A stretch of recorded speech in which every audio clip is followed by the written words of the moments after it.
നമസ്കാരം. തിരുവല്ല മീഡിയ വാർത്തകളിലേക്ക് സ്വാഗതം. അത്തനേഷ്യസ് യോഹൻ പ്രഥമൻ മെത്രാപ്പൊലീത്ത എന്ന ബിഷപ്പ് ഡോക്ടർ കെ.പി. യോഹന്നാൻ കാലം ചെയ്തതിനെ തുടർന്ന് അദ്ദേഹത്തെ സ്മരിച്ചുകൊണ്ട് നിരവധി കുറിപ്പുകൾ ശ്രദ്ധയിൽപ്പെടുകയുണ്ടായി. അത്തരത്തിൽ ഒരു പോസ്റ്റ് അതിവൈകാരികമായി തോന്നി. അഡ്വക്കേറ്റ് കുരുവിള വർഗീസ് എന്ന ആളുടെ പേരിൽ വന്ന ഒരു കുറിപ്പാണത്.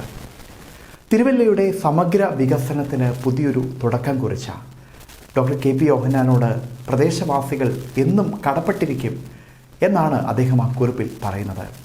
നല്ല നല്ല നിരവധി സ്മരണകൾ അതിൽ പങ്കുവച്ചിട്ടുണ്ട്. തീർച്ചയായിട്ടും ആ കുറിപ്പ് നിങ്ങളുടെ ശ്രദ്ധയിൽപ്പെടുത്തണം എന്ന് തോന്നി. അതൊന്ന് വായിക്കട്ടെ. വീണ് കിടക്കുന്നവരെ ചവിട്ടരുത്. വണ്ടിയിടിച്ച് രക്തം വാർന്നു കിടക്കുന്നവനെ ചവിട്ടി കടന്നു പോകുന്നതിൽ രസം കാണുന്നവരാണ് ചിലർ. Bishop K P. യോഹന്നാൻ്റെ നിര്യാണ വാർത്ത അറിഞ്ഞതു മുതൽ ഈ സൈക്കോ സംഘം ഉഷാറായിരിക്കുകയാണ്.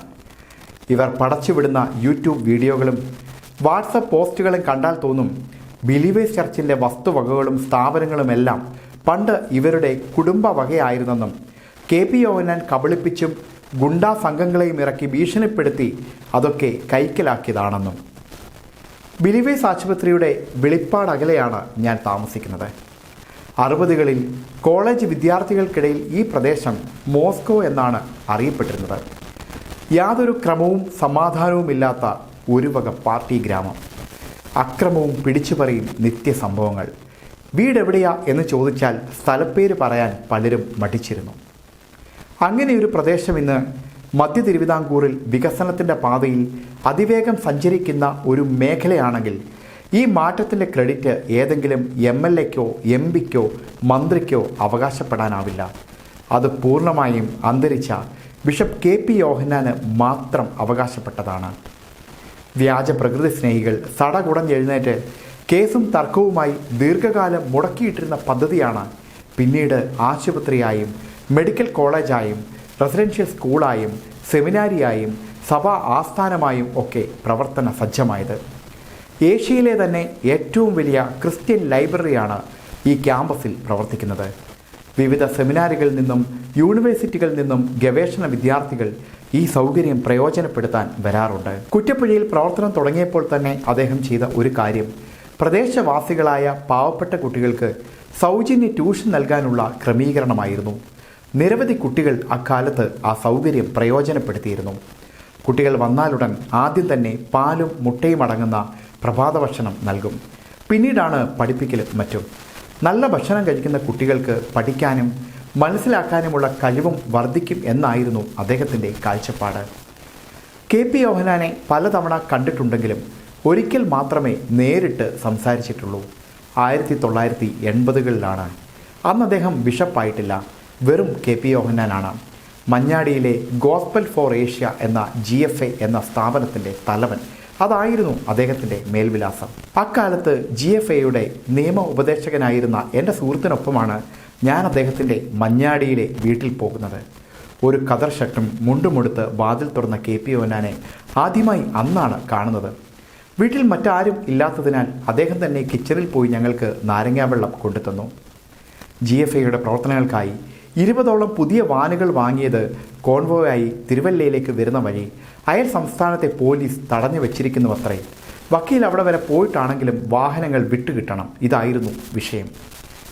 ശരി, ഞാൻ പോകാം, പക്ഷേ അവന്മാർക്ക് വേണ്ടത് കാശാണ്, അതിൻ്റെ കാര്യം എങ്ങനെ എന്ന് വക്കീൽ സൂചിപ്പിച്ചു. അപ്പോൾ അദ്ദേഹത്തിൻ്റെ മറുപടി ഇന്നും എനിക്ക് അതിശയമാണ്. 1 രൂപ പോലും കൈക്കൂലി കൊടുത്തിട്ട് നമുക്ക് വണ്ടി വേണ്ട, പൊയ്ക്കോട്ടെ. എന്നാൽ ആ പോലീസ് ഉദ്യോഗസ്ഥൻ ചൂണ്ടിക്കാണിക്കുന്ന ഏതെങ്കിലും പാവപ്പെട്ടവന് വീടോ ചികിത്സാ സഹായമോ ആവശ്യമെങ്കിൽ ഞാൻ പരിഗണിക്കാം. ഇത് കേട്ട പോലീസ് മേധാവി ഒന്നും ആവശ്യപ്പെടാതെ അപ്പോൾ തന്നെ എല്ലാ തടസ്സങ്ങളും ഒഴിവാക്കി വാഹനങ്ങൾ വിട്ടുകൊടുത്തു എന്നാണ് ഞാൻ പിന്നീട് മനസ്സിലാക്കിയത്. അതാണ് ഞാൻ അറിയുന്ന കെ.പി. യോഹന്നാൻ. അടുത്തിടെ സോഷ്യൽ മീഡിയയിൽ ഒരു കുറിപ്പ് കണ്ടു. ചെറുവള്ളി എസ്റ്റേറ്റ് വ്യാജ ആധാരം ചമച്ച് ബിലീവേഴ്സ് ചർച്ചും മുഖ്യമന്ത്രിയും ചേർന്ന് കൈക്കലാക്കി. അതിനുള്ളിൽ സ്ഥിതി ചെയ്യുന്ന 5 വഴി പഞ്ചതീർത്ഥ പരാശക്തിയുടെ പ്രതികാരമാണ് കെ.പി. യോഹന്നാൻ്റെ ജീവനെടുത്തത്. ഒരാളുടെ കാര്യത്തിൽ തീരുമാനമായി, മറ്റേത് കാത്തിരുന്ന് കാണാം. യോഹന്നാനല്ല, പിണറായി വന്നാൽ പോലും തലപ്പാറ മലദൈവങ്ങളോടും 5 വഴി അമ്മയോടും അയ്യപ്പസ്വാമിയോടും ഒരു കളിയും നടക്കില്ല എന്ന ഭീഷണിയോടെയാണ് കുറിപ്പ് അവസാനിക്കുന്നത്. എന്താ പറയുക? വ്യാജ ആധാരം തയ്യാറാക്കിയത് ആരാണെന്നും അതിന് കൂട്ടുനിന്നവരെ പറ്റിയും ഹൈക്കോടതിയിൽ നിലവിലിരിക്കുന്ന വ്യവഹാരത്തെപ്പറ്റിയുമൊക്കെ അദ്ദേഹം പറയുന്നുണ്ട്. അപ്പോൾ അവരോടല്ലേ പ്രതികാരം തോന്നേണ്ടത്? പാവം കെ പി യോഹന്നാൻ എന്തു പിഴച്ചു? അദ്ദേഹം കോടികൾ കൊടുത്ത് എസ്റ്റേറ്റ് വാങ്ങിയത് ഉത്തമ ബോധ്യത്തോടെ ആയിരിക്കണം. കള്ള ആധാരം ചമച്ചവരോടും കൂട്ടുനിന്ന ഉദ്യോഗസ്ഥരോടും ഹാരിസൺ മുതലാളിമാരോടും വനദുർഗയ്ക്ക് ഒരു പരിഭവവും ഇല്ലേ? ഞാൻ മിക്ക ദിവസവും നടക്കാൻ പോകുന്നത് ബിലീവേഴ്സ് ആശുപത്രിക്ക് മുന്നിലൂടെ ബദേൽപടിയിലേക്കും തിരിച്ചുമാണ്. ആശുപത്രി കവാടത്തിൽ കാത്തുകിടക്കുന്ന ഓട്ടോറിക്ഷ ഡ്രൈവർമാർക്കിടയിൽ ഒരു സാധാരണക്കാരനെ പോലെ നാട്ടുവർത്തമാനങ്ങൾ പറഞ്ഞിരിക്കുന്ന ബിഷപ്പിനെ ഞാൻ കണ്ടിട്ടുണ്ട്. ആ ചുറ്റുവട്ടത്തുള്ള എത്രയോ പേർ ആ സ്ഥാപനങ്ങളിൽ ജോലി ചെയ്ത് കുടുംബം പുലർത്തുന്നു.